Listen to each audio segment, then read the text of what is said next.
Yeah, we're awake, don't worry. I kind of like that, no new stuff. I now call to order the regular meeting of the Fairfield Planning Commission on November the 9th, 2022. Roll call. Mrs. Sheehan, may we please have the roll call? Yes. Commissioner Paul, Present? Commissioner Greavy, Here. Commissioner Werblin, Present. Commissioner Evans, Present. Commissioner Matthews, Here. Commissioner Cruzen, Present. and Chairperson Childs. Present. I'm going to ask Commissioner Cruzen if she would lead us in the Pledge of Allegiance.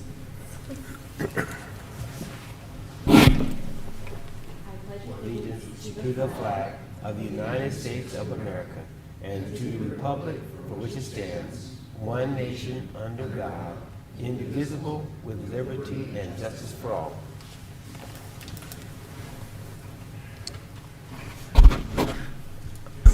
I will now discuss information on providing public comments. Persons wishing to address the Planning Commission on subjects not on the agenda but within the jurisdiction of the Planning Commission, provided that no action may be taken on off-agenda items except as authorized by law.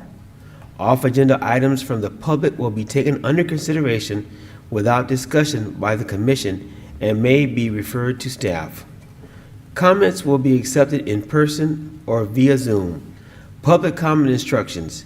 To speak on an agenda item in person, please complete a speaker's card and give it to the secretary before the meeting or at the latest prior to the time for public comments on that item. When joining via Zoom, please use the raise your hand feature or press star 9 on your phone to request to speak. You will be called on by name and will have 3 minutes to speak. Sorry, I'm just letting them know they need speaker cards if they'd like to speak. Oh, okay, yes. Yeah, they're on the table out there. If you would like to speak, fill one out and hand them up. So next is the approval of the agenda. Are there any changes to the agenda? No. Do I have a motion to approve the agenda? I approve. Is there a second? I do the second. It's been moved and seconded to approve the agenda as submitted. We will vote by roll call. Mrs. Sheehan, will you conduct the roll call? Yes. Commissioner Paul, Here? Commissioner Greavy, Yes. Commissioner Werblin, Yes.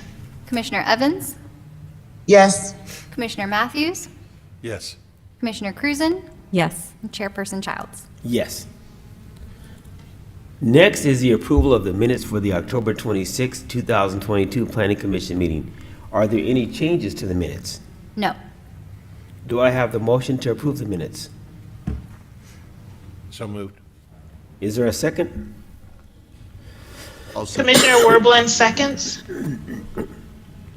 It has been moved and seconded to approve the minutes as submitted. Mrs. Sheehan, will you conduct the roll call? Commissioner Paul, Yes. Commissioner Greavy, Yes. Commissioner Werblin, Approve. Commissioner Evans, Yes. Commissioner Matthews, Yes. Commissioner Cruzen, Yes. and Chairperson Childs. Yes. Public comments. This is a time for the public to speak on items not on the agenda, but within the jurisdiction of the Planning Commission. I will now open the public comment period. Do I have any speaker cards for public comment? No. Sir, did you want to comment generally or on one of the items? Oh, he's here for raising case. Oh, okay. Okay. Do we have any speakers via Zoom? No. I will now close the public comment period. Scheduled matters. The next item on the agenda is scheduled matters. For each itemized item, there will be a presentation by city staff. For items that involve application requests, I will then ask the applicant to address the commission if they so desire. Then I will open the comment period via Zoom and in-house. I will close the comment period after all comments have been provided and after all our questions regarding the testimony during the comment period have been answered. After the comment period is closed, the commission will deliberate on the item and may have additional questions for staff. We cannot take additional testimony or questions from the public after the comment period is closed.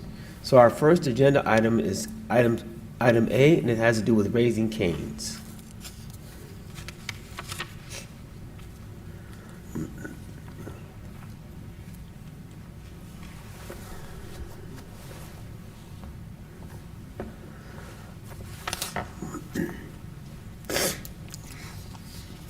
Good evening, Chairperson and members of the Planning Commission. My name is Yilin Wong, and today I'm presenting a new Raising Cane's development with an associated use permit.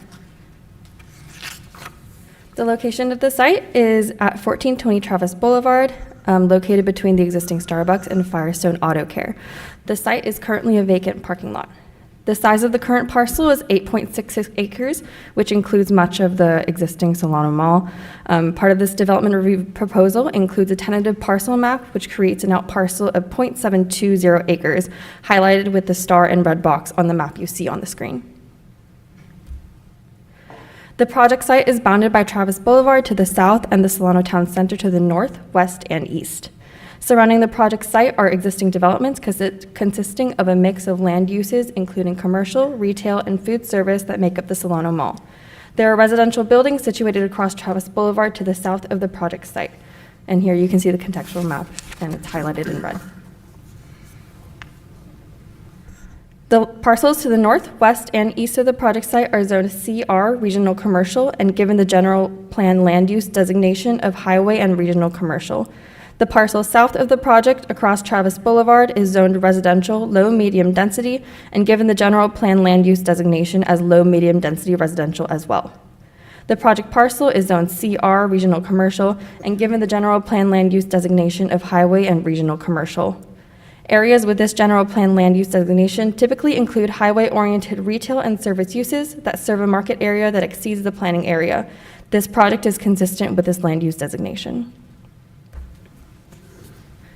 The proposed project will include a 3,331 square foot food service building with an associated drive-through and various landscape improvements throughout the site. The proposed building itself will consist of 765 square feet indoor dining and 398 square feet of outdoor patio dining. For food service counters, service land uses, 1 parking space is required per 80 square feet of dining space. A total of 15 parking spaces are required for this project, and the project meets this requirement by providing 17 on-site parking spaces. The site will be accessed from the north and east of the site using roads off the driveways off Travis Boulevard and the Mall Ring Road. The drive-through will be accessed from the north and east of the site, except for when traffic overflow plan is in use, and the drive-through queue wraps around the rest of the rear of the building. As per the city's municipal code, all drive-through facilities must provide at least 8 stacking spaces for vehicles in the drive-through queue. The drive-through lane for this project features 2 queuing lanes to accommodate a total of 18 stacking spaces for vehicles in the on-site queue. As proposed, the landscape plan for the project will include a mix of evergreen shrubs and grasses and crushed stone ground cover. The existing trees on site will remain, and the project is conditioned to include 7 trees total in the landscape strip between the drive-through lane and Travis Boulevard to be in compliance with our municipal code, which requires 1 tree per 30 feet of street frontage. The clustering of trees is permitted to meet this requirement. As per the zoning ordinance, where a drive-through lane is located between a building and a roadway, the lane shall be screened by a combination of shrub planting, berming, and/or low retaining walls at least 3 feet in height. We have conditioned this project to utilize shrub planting or berming to meet this requirement in the landscape areas between Travis Boulevard and the drive-through lane. The proposed project is consistent with the standard model for current generation of Raising Cane's storefronts. The project exemplifies the city's design standards, which includes providing a clearly defined base, middle, and cap. As conditioned, the green arrows point to where the black cap shall project from the face of the exterior by 6 inches to provide greater variation and visual interest. The yellow arrow, point to where the gray stucco that shall be replaced by the same light beige brick veneer seen at the base of the building to further enhance a larger portion of the exterior. Continue from the last slide, here are the west and north elevations with the same conditions. So the arrows pointing to the top will be extended by 6 inches from the face of the elevation, and then the yellow arrows point to portions that will be replaced by the brick veneer seen at the base. As a summary for the key development conditions, there are exterior elevation improvements, as mentioned before, which are the black trim at the top of the screening cap and replacing the gray stucco with brick veneer. Landscape improvements, which include additional trees to total of 7, and the additional screening of the drive-through lane between Travis and the drive-through lane. There's also a reciprocal access, parking, and utility easement recordation condition. As referenced in the Public Works conditions, the project shall provide us an executed agreement granting this new parcel and property owner reciprocal access to the roads, parking, and utilities shared by the parties in the mall property. This agreement allows the Canes property to utilize the ring road for access to the site, as well as the parking stalls across the ring road to the north of the site in the case that an on-site drive-through queue needs overflow queuing, which brings us to the next development condition, which is an overflow queuing plan. Raising Canes and the city's traffic engineering team work together to devise an overflow queuing plan that shall be implemented in the case that the drive-through queuing exceeds the 18 on-site spaces as shown on the plans. As part of the development conditions of the approval and the use permit conditions, the project shall implement this plan with regard for the safety of the crew members out directing traffic if the queue exceeds 18 vehicles. So that overflow queuing plan will go into more detail as we go through the use permit conditions. So to demonstrate that the on-site queuing plan and overflow queuing plan will be sufficient for the site, we had the applicant obtain queuing counts from nearby Raising Cane's restaurants, including the Vacaville location that opened earlier this year. As you can see, the maximum queue observed at any time during the day is 23 vehicles at the Elk Grove location. Our site can accommodate 18 vehicles in the drive-through queue on site, with additional queuing that extends through the parking lot to the north of the site across the ring road. Here are the Saturday lunch and dinner peak hours, with the maximum observed queue as 25 vehicles, which our overflow queuing should accommodate comfortably. Please note that these maximums are worst-case scenarios, and average queues for the site do not exceed the 18 queuing spaces provided in this project. As observed in many Canes locations, there is a period of time at the opening for a few months where queuing counts may exceed those observed in the traffic assessment. To mitigate the impacts of this more populated period, city staff and the applicant have created an overflow queuing plan that will be implemented when queuing exceeds the spaces provided on site. Here's the finalized overflow queuing plan. As you can see, the green arrows show how cars will enter the queue from Travis Boulevard, both east and westbound. The queue will loop through the existing drive aisles in the parking lot to the north of the project here, highlighted in orange, across the ring road. When this plan is implemented, Raising Cane's staff will place directional signage guiding vehicles to the correct queue, and they will have traffic control personnel also facilitating the overflow queue to keep the traffic flow smooth. When this plan is implemented, the north driveway will be ingress only, and the east driveway will be egress only. There is a condition in the use permit that ensures the overflow queue will not encroach onto the ring road. In the case where the overflow queue is full, no more vehicles will be permitted to enter the queue. Please note that this plan will only be implemented when the number of vehicles in the drive-through queue exceeds the 18 allocated on site. Going over just the use permit conditions in summary, in addition to the other ones I previously mentioned. Speakers, including those from the drive-through menu board, shall not be audible beyond the southern property line, which is the property line that abuts Travis Boulevard. No alcoholic beverages may be sold, dispensed, or distributed through the drive-through window, which alcohol beverages are not part of this proposal. This condition is in case another drive-through operation takes this tenant space. Truck delivery shall be outside of operational hours to ensure drive-through functions are not impeded. A kitchen ventilation system utilizing pollution control unit shall be employed to reduce site odors. And as previously mentioned, the overflow queuing plan shall be put in place when queuing exceeds those that are provided on site. This project is categorically exempt from CEQA under section 15332 infill development as it complies with the criteria listed. The site is an existing developed parcel, is no more than 5 acres in area, is surrounded by urban uses, and can be adequately served by utilities and public services without significant impacts to the environment. With that, staff is recommending that the Planning Commission adopt Resolution PC 2022-13, granting approval of the development of Raising Cane's and accompanying use permit for the drive-through. I'm more than happy to answer any questions you may have, and the applicant team is also here in person and online if needed. Thank you. Elin, I want to thank you for an outstanding presentation. Now for the commissioners, do we have any questions for staff? Hi, thank you for that wonderful presentation. This is Commissioner Evans here. I'm just wondering if I have this like visually correct. The traffic for the drive-through, they will enter from Travis Boulevard. Will it back up out through Travis Boulevard, or does it back up into the parking lot section? And then Travis is just the entrance and exit? Correct. Travis is just the entrance and exit. We have conditioned the overflow queuing plan to not encroach onto Travis Boulevard, the Ring Road, or any other publicly accessed roads. The queuing will only be on the highlighted orange portion, which is the parking lot to the north of the site. Okay, and when are they expecting to break ground on this project? Because this will be a new facility, if I'm understanding this correctly, right?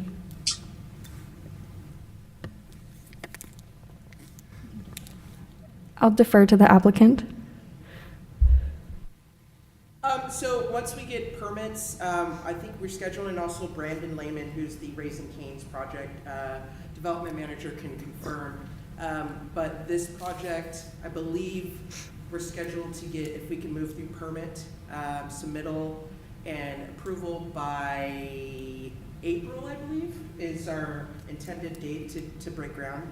And Brandon can definitely fill in the details or give more specificity if you guys need. For our commissioners that are on Zoom, you may not have been able to hear our applicant estimated an April start date for construction, and they are available if you have more questions.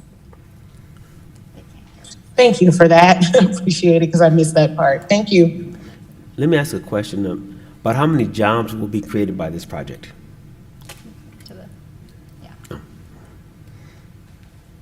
I'm going to defer to Brandon Lehman. He's on the Zoom call. He would have more details on that. Okay. Any other commissioners? This is Commissioner I'm sorry, Commissioner Matthews, did you have a question? Go ahead. Thank you. This is Commissioner Werblin. I want to understand the queuing plan.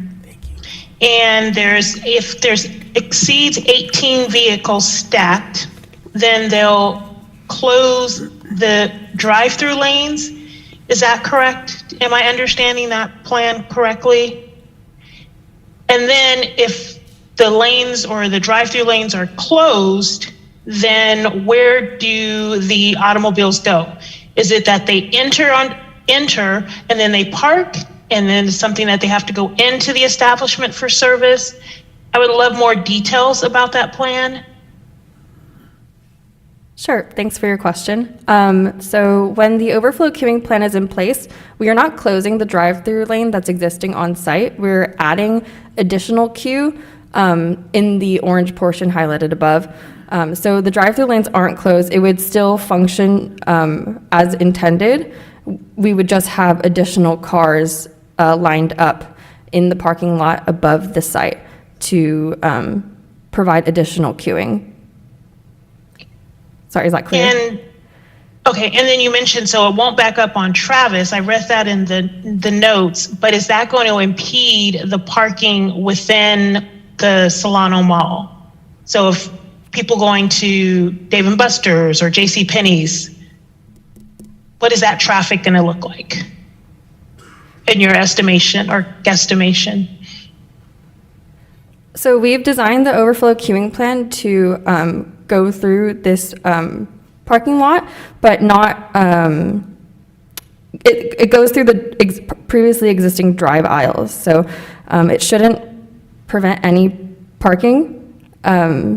Also, the Peak hours for Raising Cane's and Dave & Buster's, which is the property that uses that parking lot, are at different times. So we don't anticipate any issues between the parking and the queuing there. I'm sorry, you're saying the peak parking time for Dave & Buster's and Kane would not be the same? Because I would think, late in the evenings, that's a peak time, and that would also be a peak time for Dave & Buster's, approaching during holidays. I'm not sure. I would love to hear a little bit more about that, please. Good evening, Planning Commissioners. Alvin Lay here for the City of Fairfield Public Works Department. I'm here with our folks from the Traffic Department as well, but hopefully I can provide a little bit of insight to what the intent for this site is. I will defer, Thank you. Sure. I will defer a little bit to the applicant here to provide a little bit more context on the logistics for in a scenario where there's a lot of patrons that are waiting to order at Raising Cane's. But the intent behind this queuing plan here is, and we've worked with the applicant's design team as well to kind of work out considerations for more vehicles. The applicant has informed us that they do plan to have staff on site to help guide vehicles from the northerly parking lot across the ring road to the Raising Cane's site. So there will be no scenario where there is vehicles just preventing flow along the ring road. So if there is, so naturally on site there is, I don't remember the number off the top of my head, but there is adequate space for enough vehicles I'm sorry, 18. The site is designed to accommodate 18 vehicles, which was identified in the queuing analysis, but if there is additional vehicles that would like to patron the site or wait for to order at Raising Cane's, they will be directed by Raising Cane's staff to flow into the northerly parking lot there, which wraps up towards Dave & Buster and then back down towards Raising Cane's. So there will need to be an absorbent amount of vehicles to kind of create a scenario where there would be excessive amounts of traffic, even backing up onto Travis Boulevard. And if I may add, should all 18 spaces on site and then the queuing along the orange or yellow portion here be completely full, there is a condition in the use permit that states Raising Cane's would have to shut down the drive-through until there's more available space to queue. And again, that is in preparation to ensure that there is never an overflow on the Malls Road or Travis Boulevard. So if it gets all the way to where you can see there's a upward arrow directional sign and then a yellow crosswalk, if it fills up all the way to that point, then they have to stop accepting customers into their drive-through. And I can also add that I went to Raising Cane's that when they had the grand opening in Vacaville, and it's just right next to In-N-Out Burger. So my fiance wanted Raising Cane's, I wanted In-N-Out Burger. And I can tell you, even on opening weekend, they handle that flow perfectly. So you can rest assured that they have a plan to operate this. I mean, everything just went perfectly smooth. And I know, Dave, you had some comments or questions. Commissioner Wordblin, did you have other questions? I think I'm good for now. Thank you, Commissioner Matthews. I'll chime in probably a little later. Thank you. In the orange area that you've highlighted there, Ms. Wong, and again, thank you for your presentation, have you calculated the number of queuing capacity in that orange area? That's a lot. No, we have not. Okay. Would you mind going to the first detail that shows the drive lane? Sorry, which detail? The first, the one that shows the detail of the drive-through, one of the first slides. Yes, right there. So the pickup window is on what I'm going to call the east side. Is that correct? So it's around the corner from where you show number one. Is that right?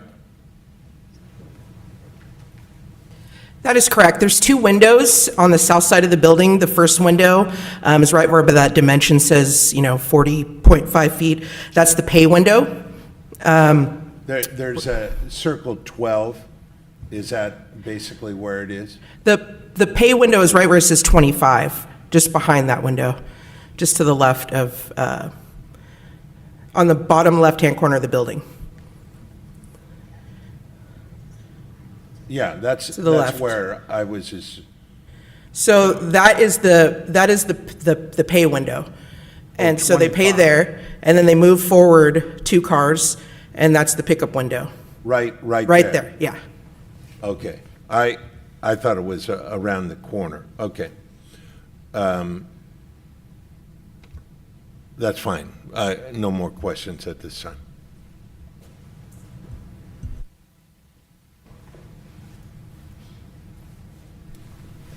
So no, any more comments from commissioners?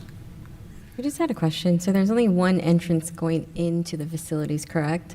And that's to the left side. How many parking spaces did you say that they have available? And approximately how many patrons can dine in at the facilities? The project provides 17 parking spaces with 15 required.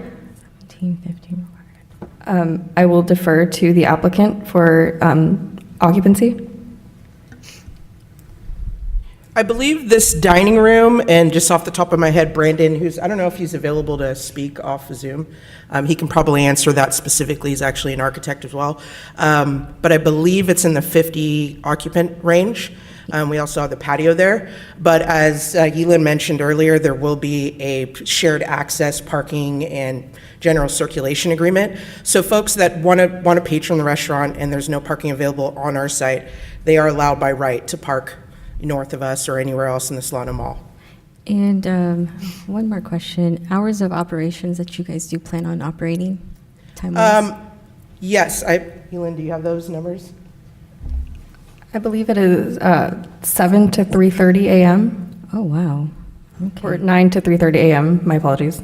9 to 3:30 a.m. Okay. And then I had one more question. I don't know if you can answer it because I feel like a lot of the questions should have been deferred to Brandon, but I know that we have, is it the same owners that owns Vacaville that plans to build one in Fairfield as well too? Yes, actually, Raising Cane's is the sole owner of this, of the buildings itself. So they're not They- franchised? Correct. To my knowledge, I don't think there's any franchise locations in California. So it's all Raising Cane's running the development. So my follow-up question to that is why choose Fairfield? I know they have one in Elk Grove, Dixon, or is it Davis or Dixon? Davis. And then they have one in Vacaville. I was just curious as to why Fairfield. Why not? I mean, you guys are a commuter city. People drive by. I'm from Sacramento. I just drove from Pleasanton, and Fairfield's like the easy stop. I usually stop before I hit the traffic there and get gas and settle down before I have to hit the causeway traffic. So I think for Raising Cane's, they're looking for locations that are accessible to the freeway and that's going to capture as many customers as possible. But also, as I mentioned, like Fairfield is a growing city too. I mean, you guys have the Air Force Base here and all kinds of stuff happening. So I think it's a no-brainer for them. And as far as somebody that's from Northern California watching Raising Cane's come up north, it's kind of exciting to see the reaction of the public. You know, we've had a really positive reaction. Every jurisdiction has been excited. And I think Raising Cane's appreciates that, and they want to do a good job for you guys as well. They do a lot of community outreach, and I'm sure Brandon can get into that. And, obviously you mentioned about the job creation, so I think it's a symbiotic relationship that'll really be good for everybody. Thank you. Yeah, Donna, I think you had a comment? Commissioners, I do want to let you know that Brandon Lehman is on Zoom to address some of the comments or questions that have been asked regarding construction, employees, occupancy, and community outreach, if you like. He's just waiting for us to give him the green light to speak. Okay. All right? I'm going to now open the public hearing section. Do we have any? Just to allow him to speak first. Chairperson? Yeah. Yes. Chairperson Childs, I believe that Commissioner Evans has a comment before you open to public comments. Okay. Yes. Yes, thank you. In regards to the hours, will there be security or some kind of will there be other persons on grounds besides just employees if they're open until 3:30 a.m.? And if it's open until 3:30 a.m., is that just the drive-through or is that the restaurant as well? I'll defer to the applicant. Let's go ahead and bring Brandon on. Yes.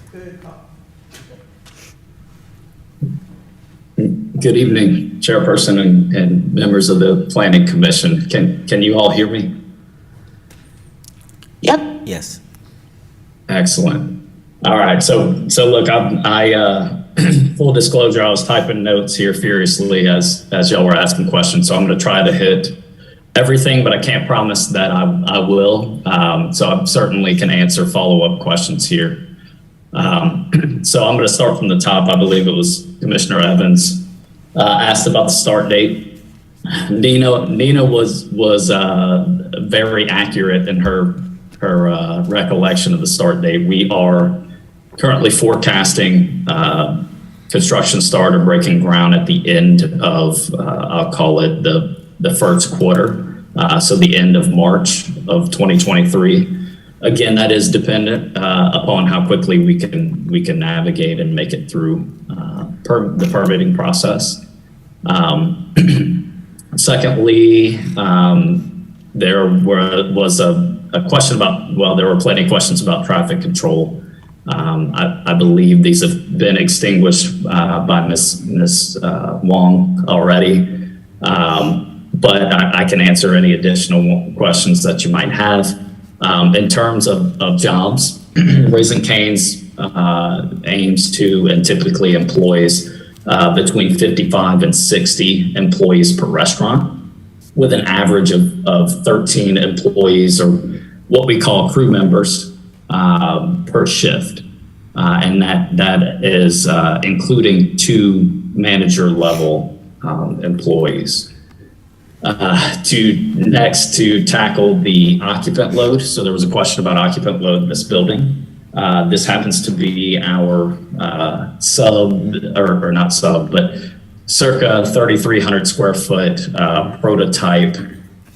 We call it prototype 4, which is a loose nomenclature. We've got about 16 variations, but it's a prototype 4 high volume. And so the occupant load in this particular restaurant is 86. It's got a smaller dining area than some of our typical restaurants, and the reason being is the kitchen here has been expanded to house 2 rows of fryers, and that is all centralized around how quickly and how efficiently we can serve our customers in the drive-through.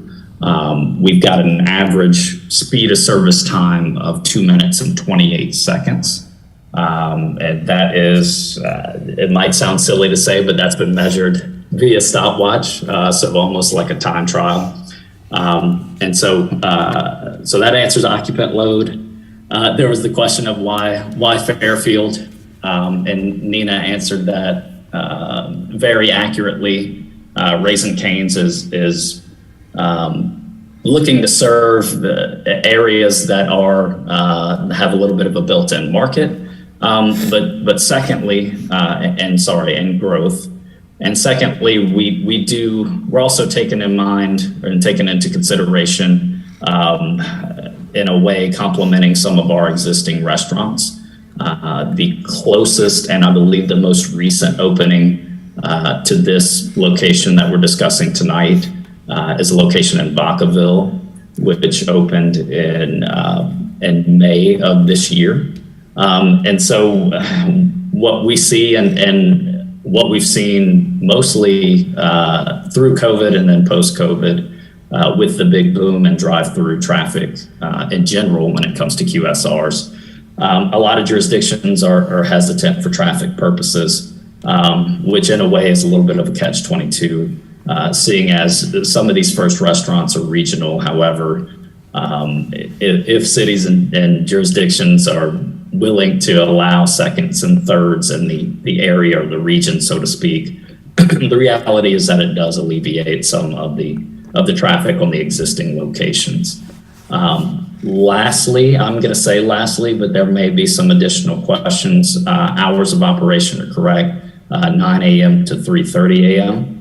And Raising Cane's does use a mix of security personnel, including off-duty police officers. There are certain protocols, such as any crew members that are outside of the restaurant at any time. I'm going to call it the buddy system, but they're not allowed to exit the building for service reasons, and by that I mean either working in the drive-through area to serve customers, or things as simple as taking the trash out. They've got to have a buddy. And so none of our crew members are alone at any one time on the premises. And then I guess the last and maybe obvious security measures, we do have several security cameras around the building and on the premises in general. Believe it or not, some of those cameras are security related, and some of them are actually double over and serve as our crew members' eyes in the kitchen, meaning anytime a vehicle enters the drive-through, the camera that is aimed at the drive-through entry will pick that up, and Raising Cane's will begin frying fresh chicken fingers. And so with that, one of our slogans is "Fresh, Never Frozen," and we take that very seriously. And every meal is made to order, which kind of harkens back to our focus menu. When you pull up in the drive-through, there's really only one thing that you're going to be ordering, and it's a matter of exactly how hungry you might be at that time.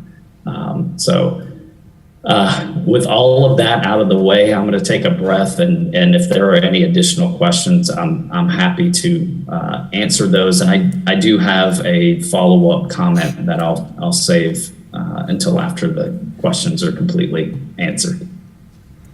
Commissioners? I have a follow-up question. At what time do you plan on closing dining? Because I know, or is it, yeah, that's my question. What times do you guys plan on closing dine-in for patrons and just focusing on drive-through? Yeah, so dine-in is open during those same hours of operation. So we don't shut down one side of our operation versus the other. So at 3:30 a.m. at 3 a.m. patrons can still dine in and eat, correct? Yes, that's correct. Okay, thank you.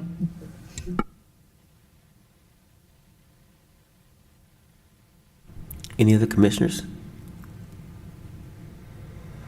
Okay, seeing none. Do we have any public comments? Yes.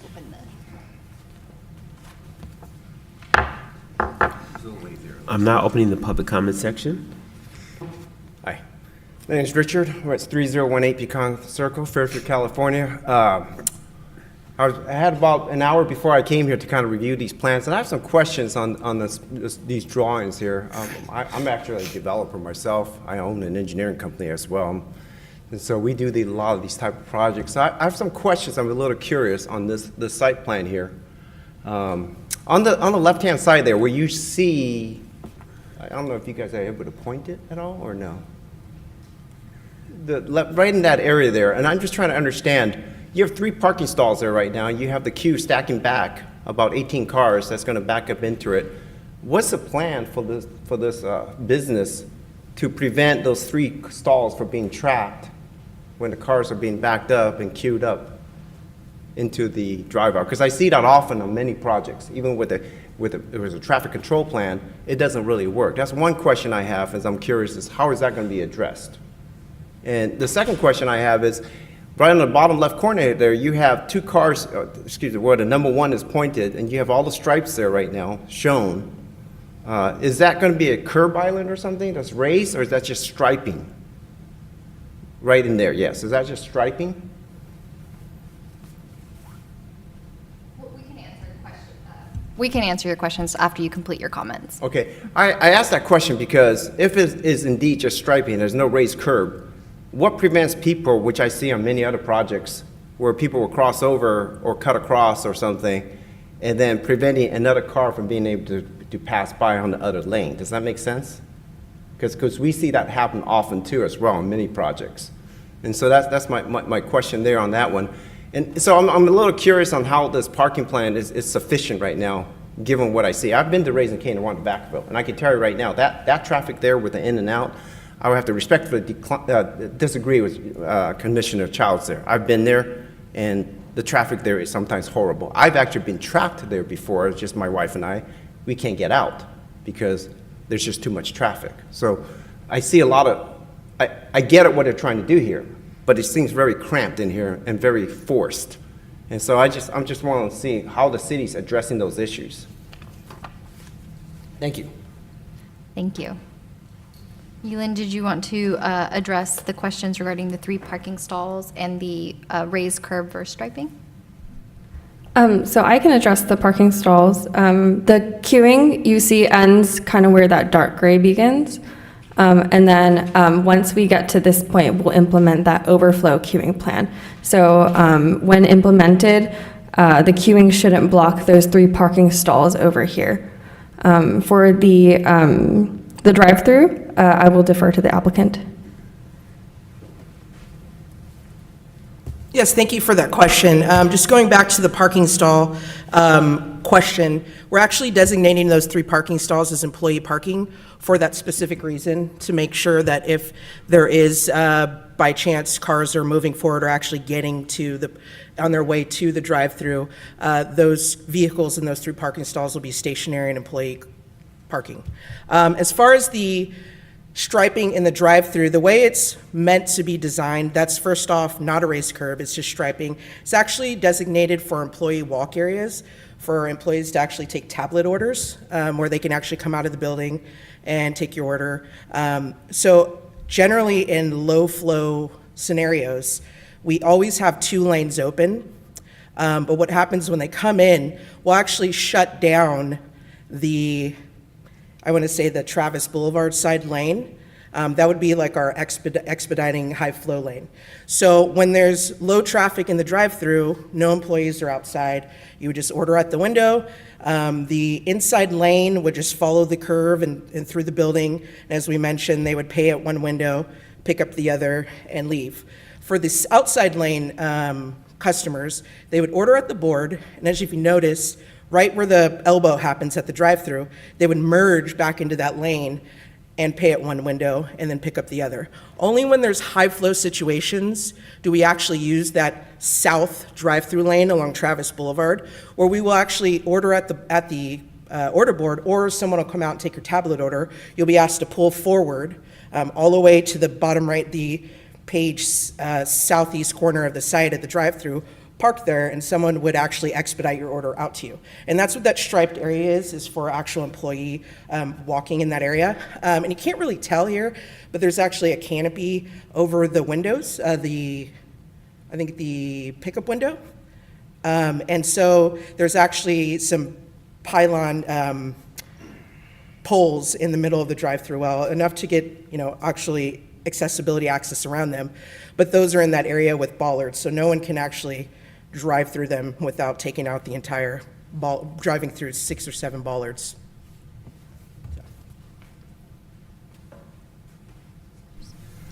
Do we have any public comment speakers on Zoom?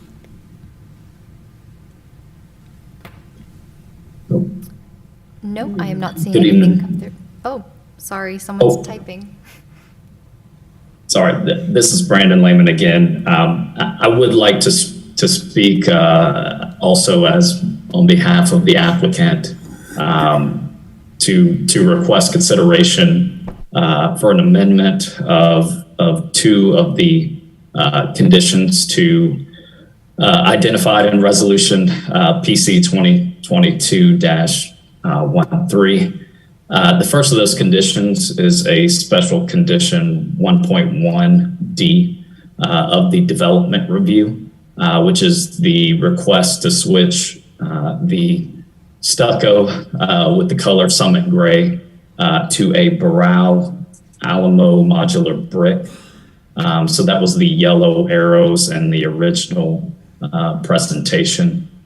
Raising Cane's is asking that the Planning Commission reconsider this condition on the grounds of maintaining an aesthetic consistent with the other businesses along the Travis Boulevard corridor, as well as maintaining Raising Cane's brand standards and national recognition. And lastly, from a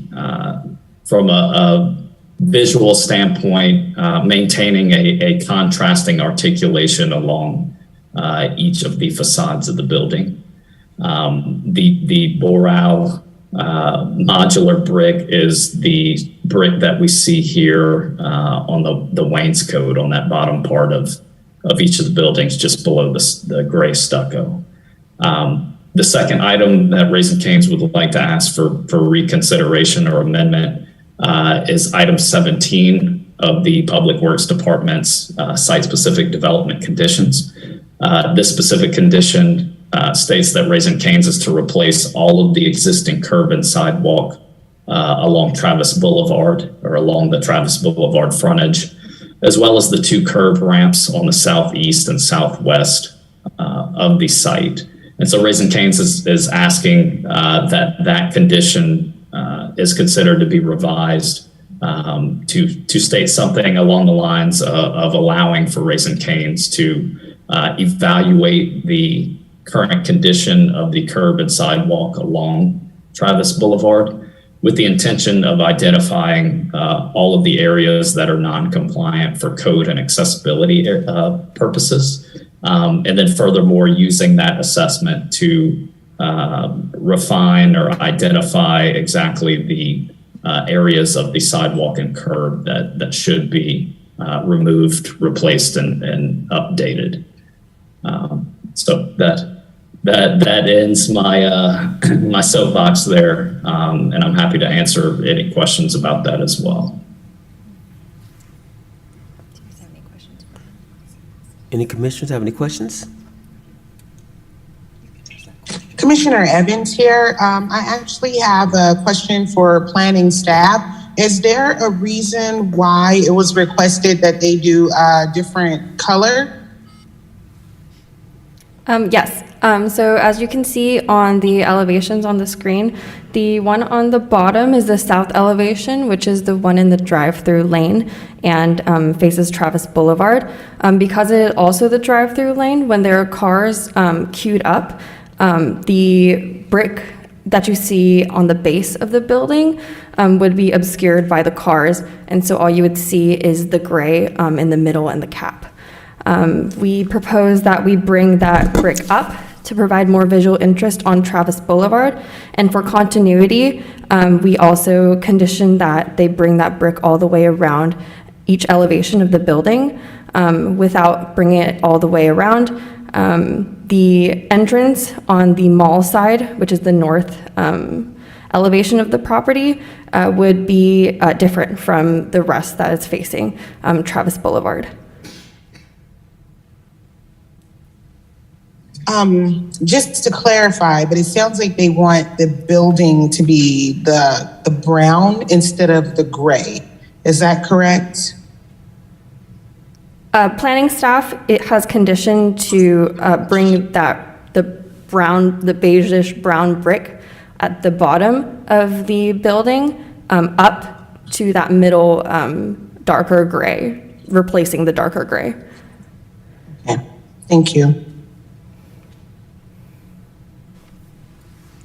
Okay, any other commissioners?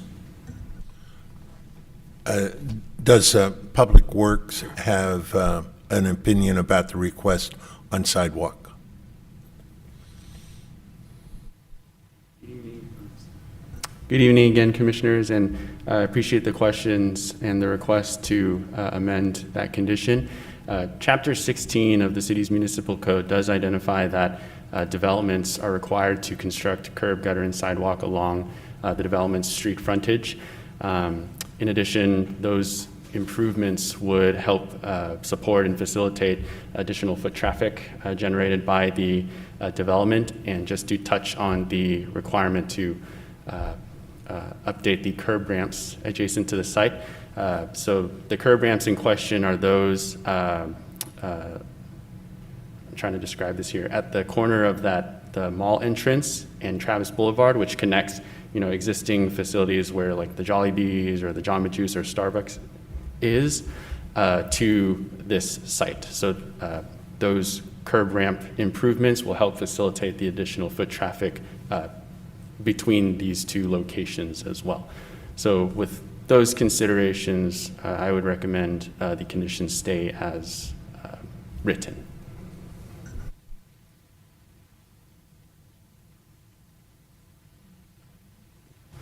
Any more comments?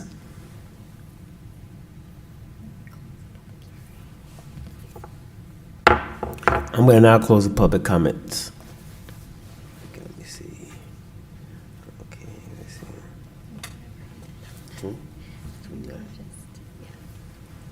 So now we've come down to the moment of truth. Do I have a motion to approve item A, resolution PC 2022-13?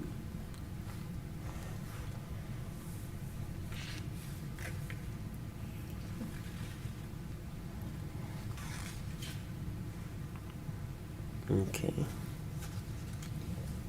All right, so without a motion on the floor, is there an alternate motion that a commissioner would like to propose?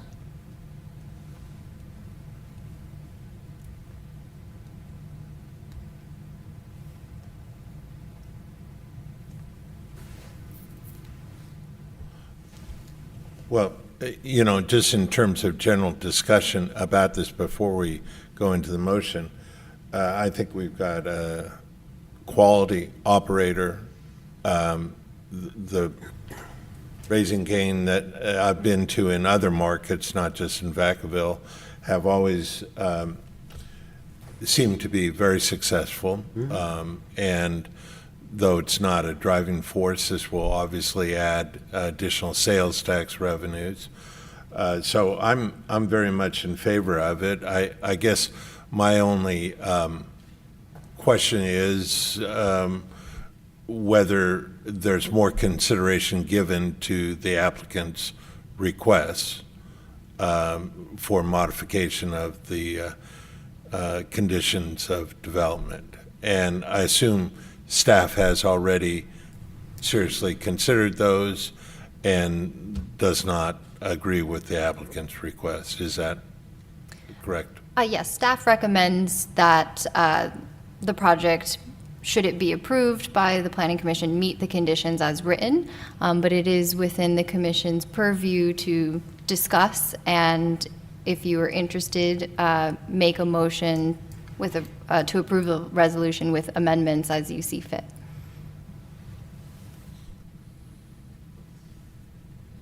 So any further discussion along those lines? This is Commissioner Werblin, just some general comments. I wasn't sure if Commissioner Matthews if he was about to say something. I'll pause. Go ahead. My thoughts is some of I agree with Commissioner Matthews. I believe this establishment is a quality establishment. I have some reservations about a fast food drive-through restaurant in Fairfield, and there's one in Vacaville, and that Fairfield is just a drive-through town, come and get food and keep going. Have some concerns about fast food and nutritional values for our citizens and where these are placed and what are the offerings for our citizens of Fairfield. What are we giving them? And that is weighing on me. Yet another fast food place. So those are my thoughts right now. And I do have concerns about the traffic and that queuing, even with their traffic modification plan.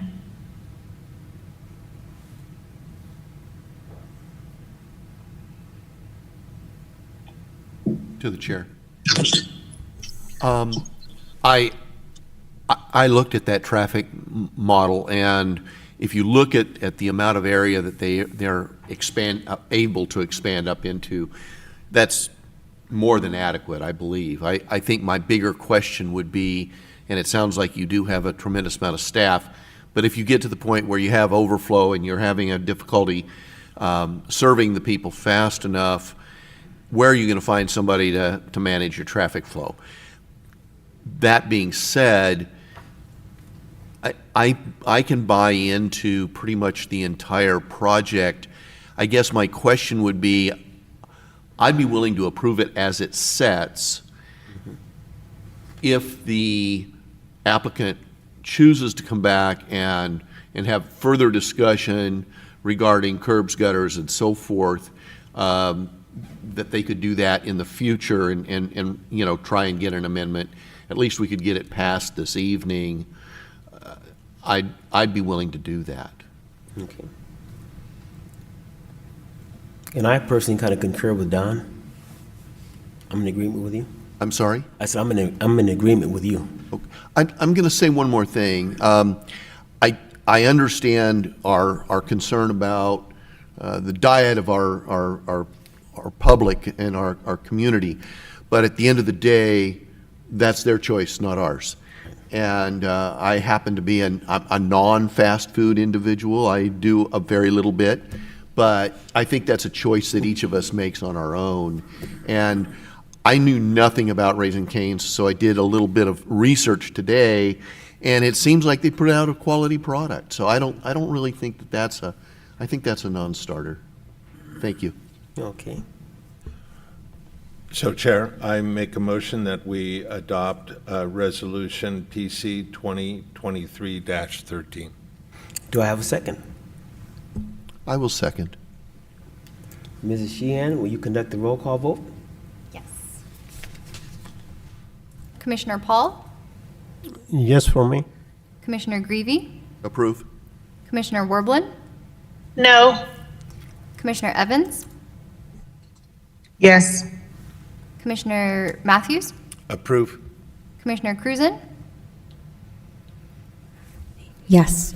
And Chairperson Childs. Affirmative. Okay. So now we'll go to agenda item number B on our meeting tonight, Heart of Fairfield 2022 Ordinance Amendments. And our staff person is Jonathan Atkinson.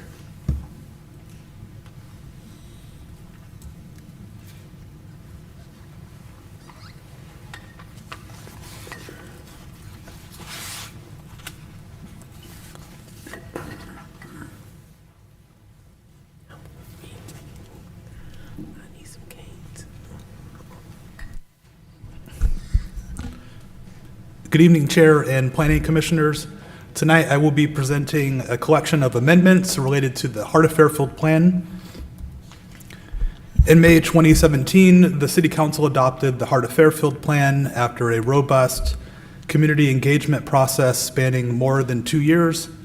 The plan establishes a long-term vision through 2040 and beyond for the revitalization of downtown Fairfield, the West Texas Street corridor, and the adjacent areas.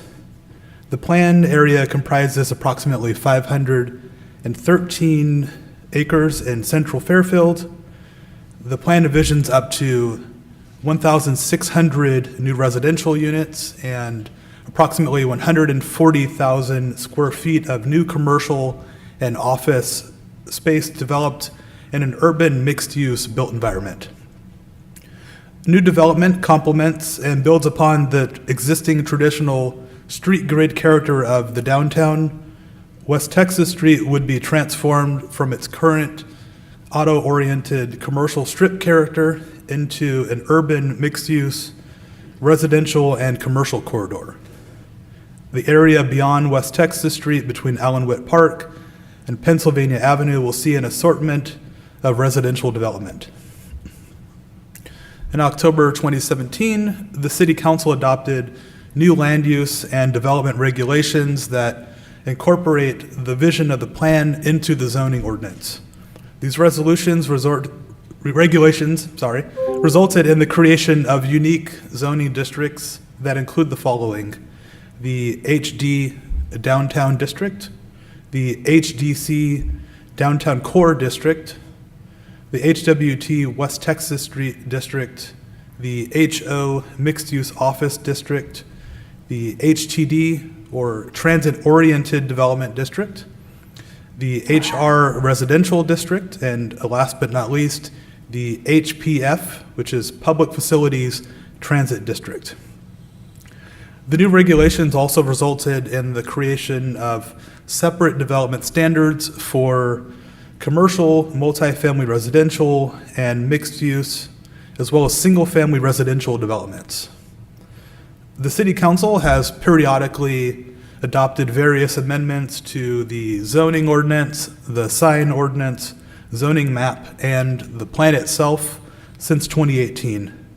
Staff has identified additional amendments that are necessary for consistency purposes and to incentivize new development and reinvestment in the plan area. The zoning ordinance describes the HWT West Texas Street District as follows. I'll go ahead and read the description.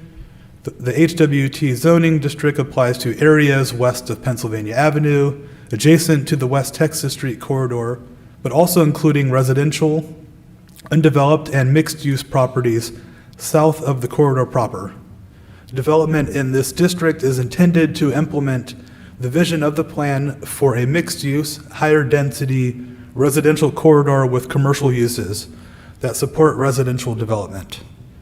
Off the West Texas Street corridor proper, development will focus on higher density and medium density residential development, including apartments, townhouses, and limited small single-family development. Typical uses include assembly and fabrication industries, warehousing, distribution centers, administrative offices, and business support services. The HWT zoning district is consistent with the mixed-use West Texas Street land use category of the Heart of Fairfield plan.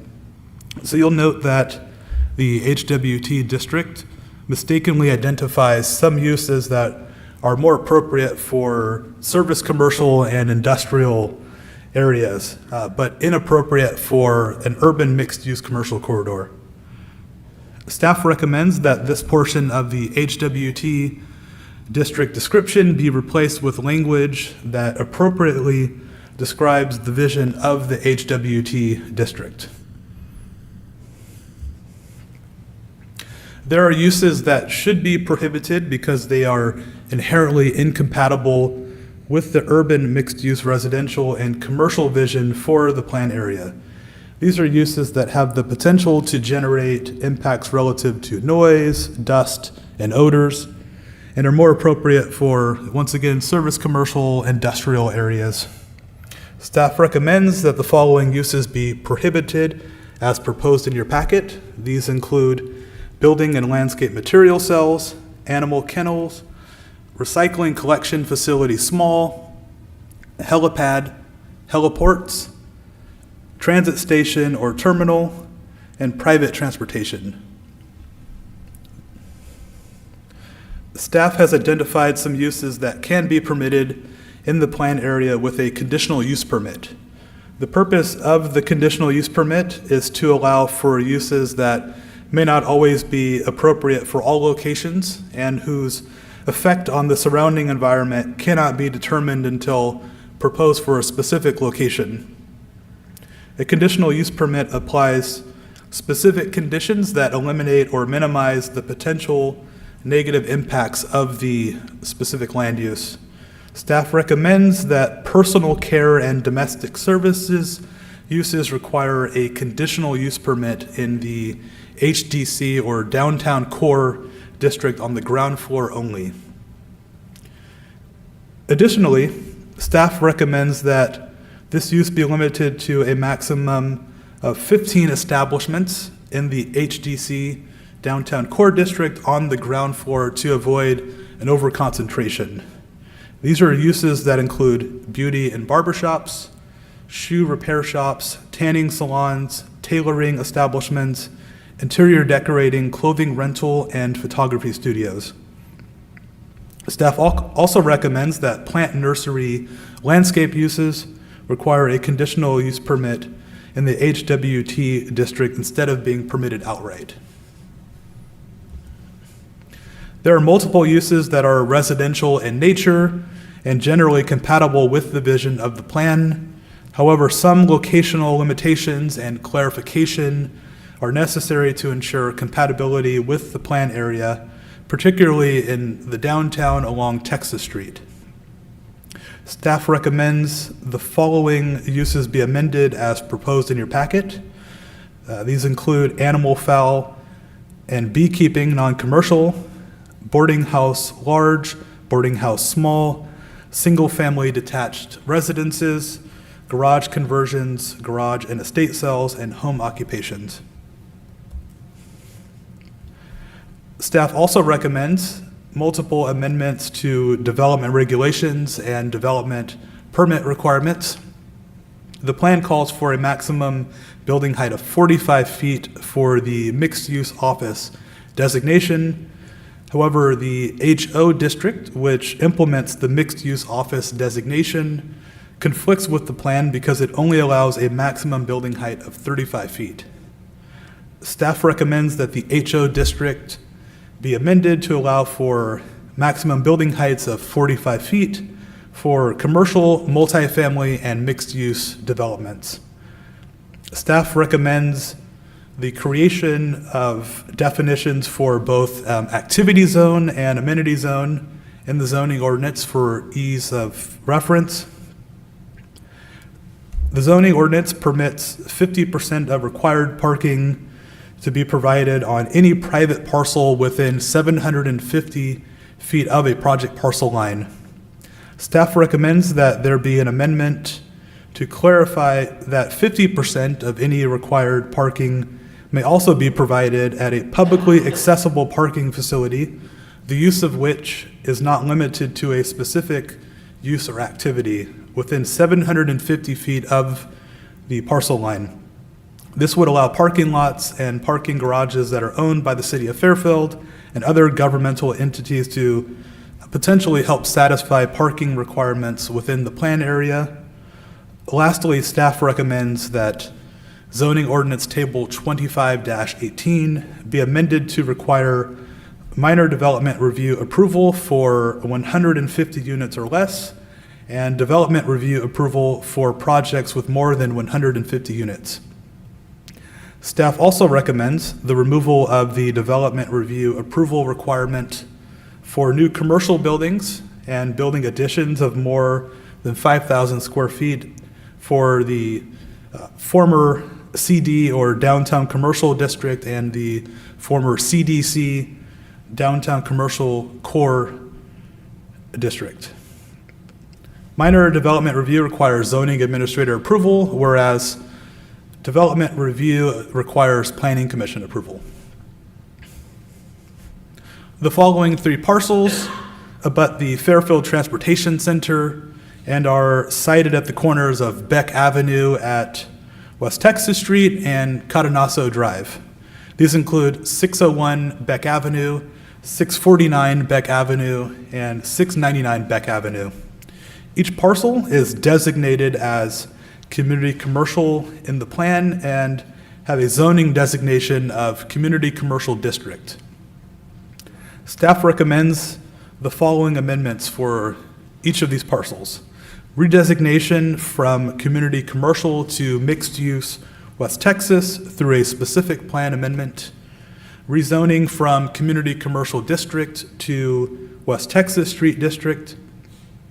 Staff believes that these amendments will assist in the long-term transformation of West Texas Street into an urban mixed-use corridor.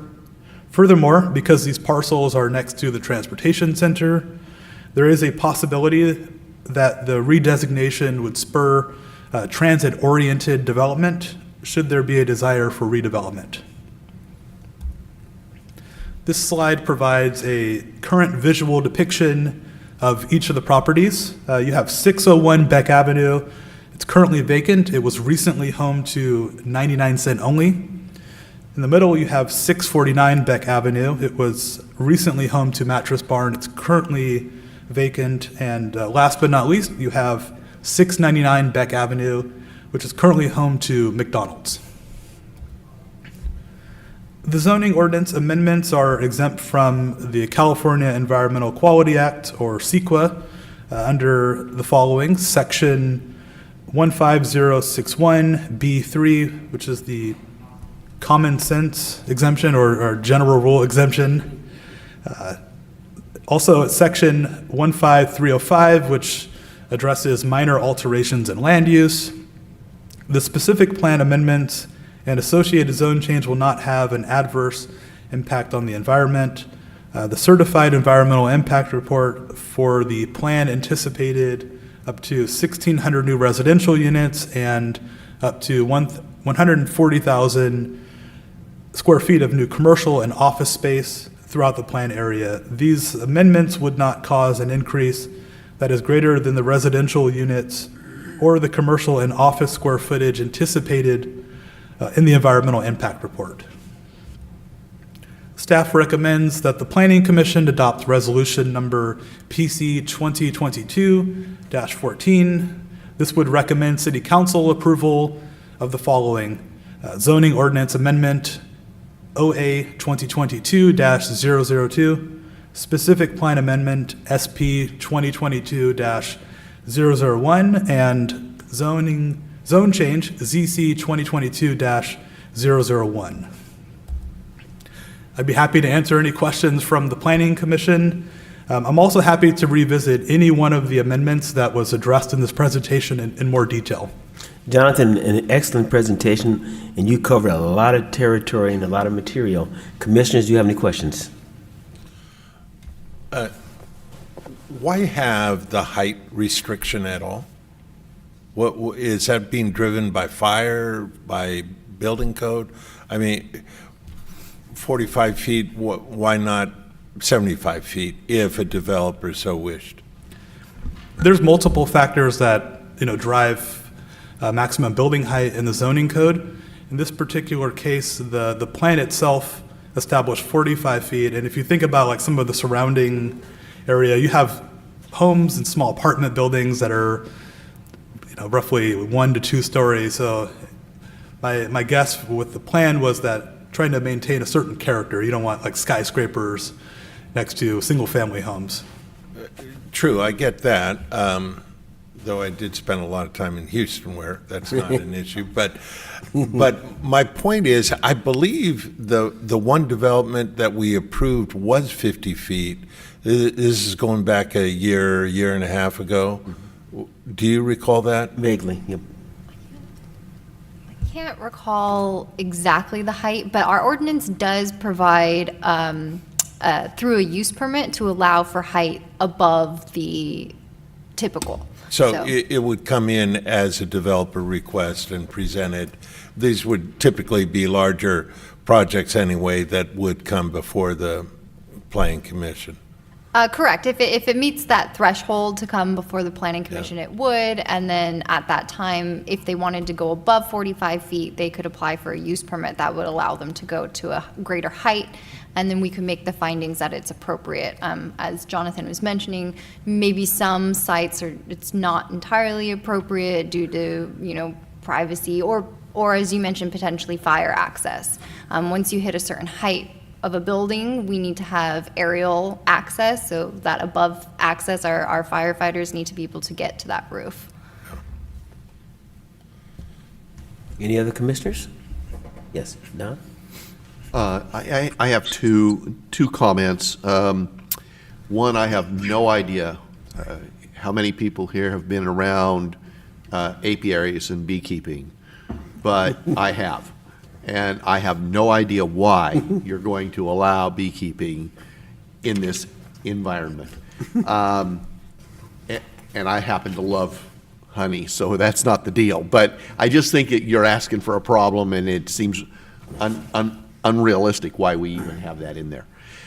My second comment, and I realize we do have grocery stores already within that quadrant, but they were never mentioned as that going forward we're going to allow for grocery stores in there. And I think if we're going to create a walkable community, we need to have the ability for people to get groceries close at hand. And perhaps I just missed that. Thank you. To answer the first question or address the first comment, so currently animal, fowl, and beekeeping, non-commercial, it's currently permitted in certain zoning districts, but it's subject to a collection of operational standards under a completely separate chapter of the municipal code. That's chapter 3. So with respect to the proposed amendment for that particular activity, staff is simply in the zoning table adding a note, which is note 11. It's just clarifying that that activity is not permitted along Texas Street on the ground floor. So it's not actually expanding this activity, it's just clarifying. So you will have the ability to say thank you, but no thank you in that area. I guess I misunderstood it. I thought you were allowing it, not disallowing it. So just to clarify, currently it's permitted in multiple zoning districts in the heart of Fairfield. However, it's subject to a whole collection of operational standards that fall under a completely separate chapter in the municipal code. That's chapter 3. So the whole purpose of the amendment was just to clarify in our zoning table that this activity is not permitted on the ground floor on Texas Street. And the reason why that is because residential uses are not permitted on the ground floor in Texas Street. So it's just allowing anybody that uses the zoning ordinance to know that accessory uses or accessory residential activities are also not permitted on the ground floor. Yeah, just to expand a tiny bit on that too, it is non-commercial as well, so it's not full-scale beekeeping or fowl. I believe it's chapter 3, I could be getting that wrong, of our municipal code that actually identifies what kind of wildlife, if you will, that's maybe not the best terminology, that you can keep, but let's say, you want chickens or you want goats or you want bees, that chapter regulates the intensity that you can have at your household. And as Jonathan is mentioning, this note just clarifies that ground floor is not residential, so the upper floors potentially could have this, but I'd imagine those upper floors are an apartment complex that probably have their own rules about chickens and bees and et cetera. I didn't mean to kick over the beehive. Okay. And to also address your questions regarding grocery stores. So I did want to note that grocery stores are permitted within the mixed use and commercial zoning districts in the plan area. We also have a smaller grocery store category, which is like a specialty market, and that particular type of grocery store is also permitted throughout the mixed use and commercial zoning districts in the plan area. Any other commissioners? Yeah, I do have a Hi. question. Sorry, you go ahead. Oh, okay. Thank you. In that same vein, in regards to grocery stores, I am concerned about, I think it was the zoning ZC 2022, because if I'm not mistaken, that's the one that we were talking about switching over into mixed use. And it sounds like to me, we're talking about turning that area for the transit station into mixed use so we could put potentially more housing there. Am I understanding that correctly? To answer your question, the zone change request would allow residential uses at a higher density. I do want to note that under community commercial zoning, you can actually have residential uses in a mixed use built environment. So ground floor, commercial, residential above. It's just at a lower residential density than what we're proposing as an amendment. Okay, so the amendment is for higher density in that particular area. The amendment would allow higher density, but the HWT or West Texas Street zoning district is not entirely like residential only. It also allows for a mix of commercial uses. So it could be mixed use commercial and residential. It could be commercial only, or it could be residential only. It allows for a variety of uses.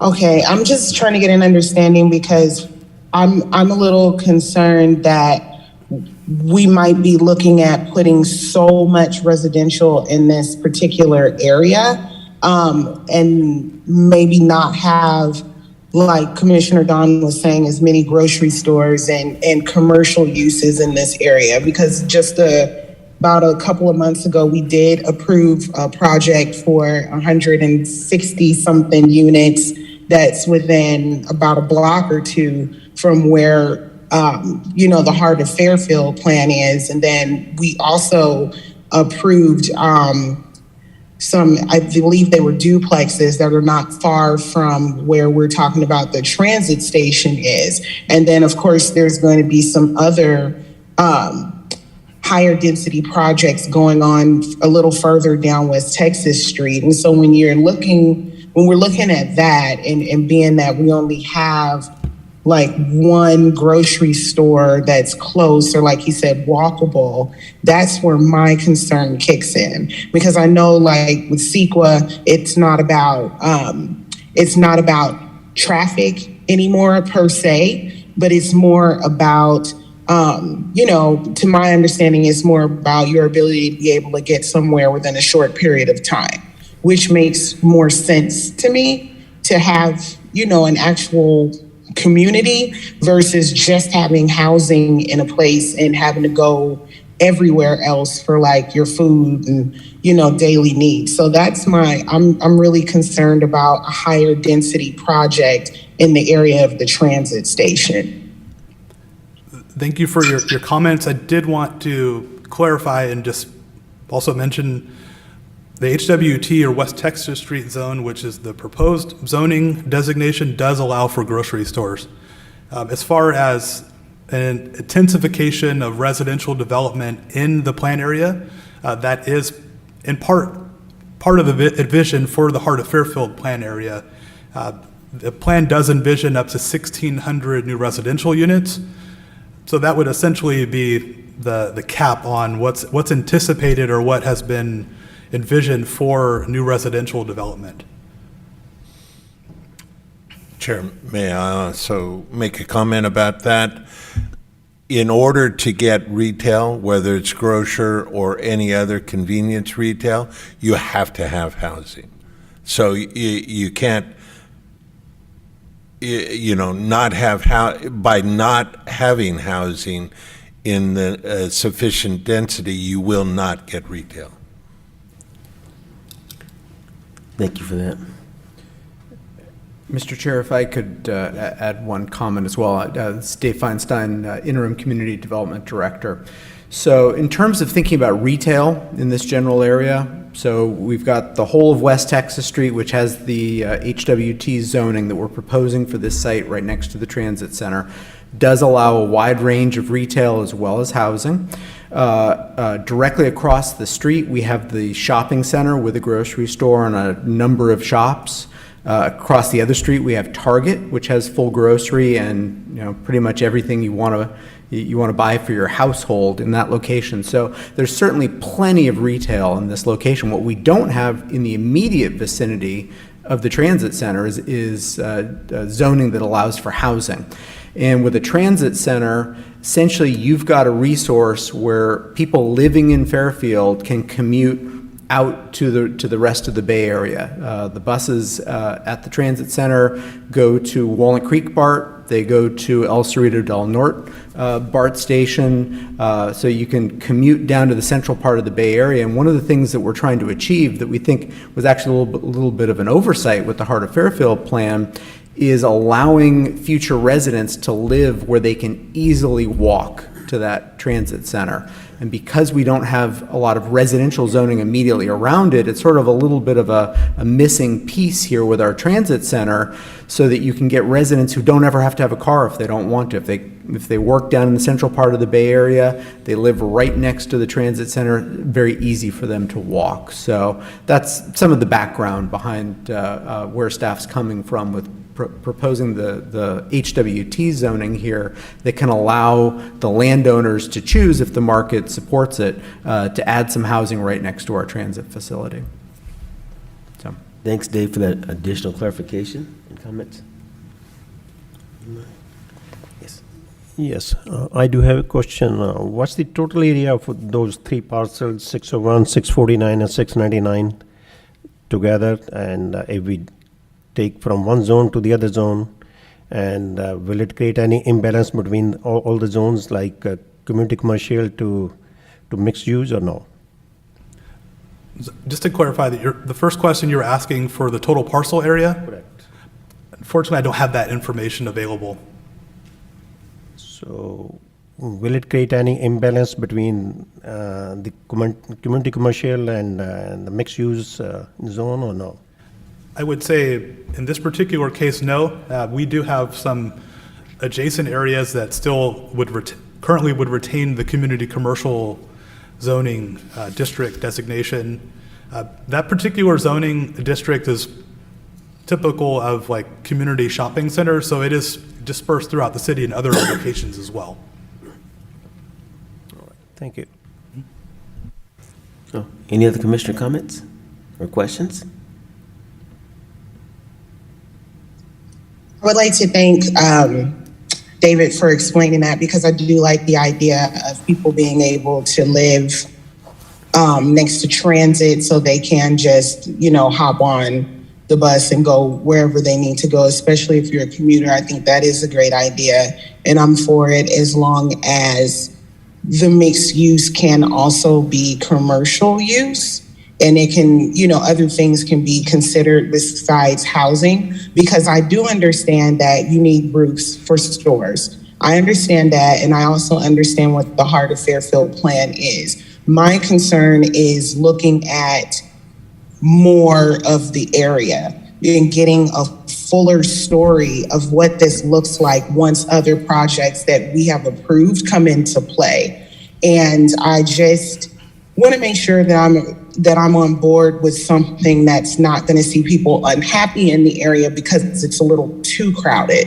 Because given the times that we're in, a lot of people may not choose to use public transportation. So if they don't, and we're talking about adding 1,600 new dwelling units of whatever type, and that's just in the heart of Fairfield, what happens when we don't look outside of the heart of Fairfield in areas that are close but maybe not considered close enough to be the heart of Fairfield?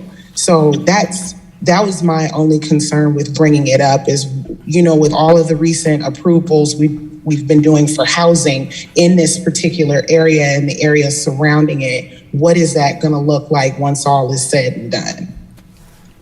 So I did want to just stress and emphasize that if we're talking about the current location, which is adjacent to the Fairfield Transportation Center, mixed-use development, which would allow for ground floor commercial, residential above that is permitted under the proposed zoning for that location. As far as just generally addressing like the densification of the commercial corridor, currently we have an auto-oriented corridor that has underutilized parking areas, underutilized commercial property. This is a way to allow for reinvestment, to think outside of the traditional like commercial only zoning, and to just allow for lack of a better expression, urbanization of the suburbs. And that's what the plan is calling for the heart of Fairfield, to activate the West Texas Street corridor. And there will be some associated impacts to traffic and other impacts that come with more density, but it would also result in a more active and economically vibrant commercial corridor, that being West Texas Street and our downtown. Any other commissioner comments? Yes. I'm excited about this idea. I really am. I'm the rural individual. I drive more miles than pretty much everybody in this room, I'm sure. But that isn't where things are going. That isn't where what we're trying to achieve. And I love the foresight that you're bringing to us and giving us the opportunity to help our community, and more people, my younger children and their children, would be completely on board with this concept. They don't want, a third of an acre of grass to take care of and to drive 15 minutes to get to anything. They want everything close and easy, and it will create, in a different way, a unique set of community values and bring people together, I hope. So I'm really in favor of this project. Any other commissioners? Are you ready to entertain a motion? After I hear from the public comment section. I'm going to now open the public comment section. Oh. Yeah, come on go- up. go- We'll yeah. fill out another card later. So I'm actually here. My name's Richard again, 3018 Pecan Circle. I just want to say I'm excited about this for once, actually. About 8 months ago, I spoke to Scott Tonneson, and I was asking him, why are we not doing mixed use here in Fairfield? That's actually my bread and butter. That's my specialty. I've been developing mixed use for the last 25 years. I currently have a 216-unit project that I'm finishing up in Milpitas, and we're starting another 160-unit project in Palo Alto, and we're looking to develop some more within the greater Bay Area. When I look at this plan right now, I'm going to tell you, I'm excited about it, but I have a concern, and I would implore through the chair that you guys really consider this. The height restrictions that you guys that they're imposing at 45 feet does not work. I mean, I've been doing it for a long time. It hamstrings developers. We cannot make 45. I know, I get it that you guys are concerned about the height restrictions, and that's the main reason why I came here to speak. 45 is almost impossible for us as developers to make it work these days, especially if you want ground retail. Traditionally, in the old days, you would have the ground retail, you'd have about maybe a 10-foot ceiling or something plate to plate. That's not the trend where we're going now. Nowadays, businesses, they like the ground level retail to be much taller. I mean, in my projects, we do them up to 15 or even just a straight 2 stories. Okay, you can take a look at it on site, you can look at my projects if you want, I can give it to you. But if you do 45, what happens is it hamstrings us down the road, because then every project that wants to exceed that 45 will have to come and obtain a conditional use permit from the city. The problem with that is we don't know where we're going to be, where that may happen, where the public is going to come and say, you know what, we don't want this in our neighborhood. That always happens. And I'm not really fully understand why you would limit it and restrict it to 45, given that entire area there. Along North Texas Street, I don't see how a 55-foot limit will be an issue. Palo Alto, as a great example, has currently right now a restriction that was at 45. They relaxed it for me. I just spoke to them last week. They will allow me to go up to 55. Because at 45, we couldn't develop it. Nobody could. I cannot make a ceiling in the project work with only 11-foot plate to plate. That doesn't work. And the other problem with the 45 is it doesn't account for the fact that land is not always flat. It may look flat to you, but it doesn't work that way. If one end of the project is higher than the other end, where does your 45 measure from? From the low end or from the high end? Because if you measure it from the high end, I can guarantee that won't work. And if you also develop a bigger project, 100 units or more or something, you're gonna need a staircase up on top to access the rooftop. How would I just went through that and fought that with the city on another project because we exceeded that 45 limit. So that's how my question is, I'd like to, through the chair, is implore you guys to examine that issue. The second issue, as a citizen of Fairfield now, that I want to ask is, can you guys help modify this plan in a sense so that when certain numbers are triggered in terms of development down the road, that the city will be required to have to put in a parking garage before more development can come in? Because that was not well thought out in Palo Alto, nor Mountain View, or any of those cities that I lived in down there. And what happened was the city then had to come back and pay exorbitant amount of money to, guess what? Buy land for a parking garage. So I love this plan. I love the direction we're going, but I live here now. I plan on staying here. And I would love to see this area transform to like Santana Road down in San Jose, or downtown Sunnyvale, or any of those areas that I've lived in and that I've developed in. But I think we need to be careful and just say, and start maybe looking at least a little bit more closely at something. I would implore right now, and leave this, that rather than approve this project right off the bat, that the commissioners here take a tour of the Bay Area first and look at how all the projects panned out there and how it was planned before we just start approving it. Because once you approve this, you go down that rabbit hole, I'm going to tell you guys, there's no turning back. Okay, but the 45, that's a key issue. You guys need to raise that. It won't work. Yes, Rich, we want to definitely thank you for your comments. Okay, thank you. Do we have anybody on Zoom?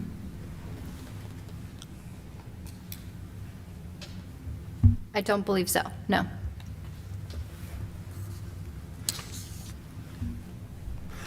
So it comes back to the floor? Would staff like to address? Would staff like to address? Yes. So what I will say is if the commission is interested in, a building height for the HO district that is taller than 45 feet, then that's a consideration for the commission to take. I did want to clarify that the 45-foot building height recommendation is just for the mixed-use office designation. So there are other areas within the specific plan area that allow for building heights that are taller than 45 feet. Thanks for that clarification. So having that clarification, I'd like to bring it back to a vote. Do I have a motion to approve Resolution PC 2022-14 pertaining to item B? I motion we approve resolution number PC 2022-14. Do I have a second? I do the second. It's been moved and seconded. Mrs. Sheehan, will you conduct the roll call vote? Yes. Commissioner Paul? Yes. Commissioner Greavy? Approve. Commissioner Werblin? Yes. Commissioner Evans? Yes. Commissioner Matthews? Approve. Commissioner Cruzen? Yes. And Chairperson Childs. Yes. Motion passed. So the motion passed. So now we'll come down to our final agenda item, the director's report and commissioners' comments. Yes. All right. I don't have a whole lot. Keep it short and sweet for you guys. A few weeks back, I believe it was Commissioner Werblin who had expressed some interest, or maybe Matthews, I'm sorry, I could be conflating you guys, my apologies. But somebody had asked for additional information on homeless services. I would like to let you know at your next scheduled planning commission, we will have a presentation from our city manager's office to give you some information about the different programs and services our city does offer. And then speaking about our next meeting, we don't currently have any items scheduled for the day before Thanksgiving. So your next meeting would be December 14th. And that is all I have for today. Okay. This meeting is now adjourned.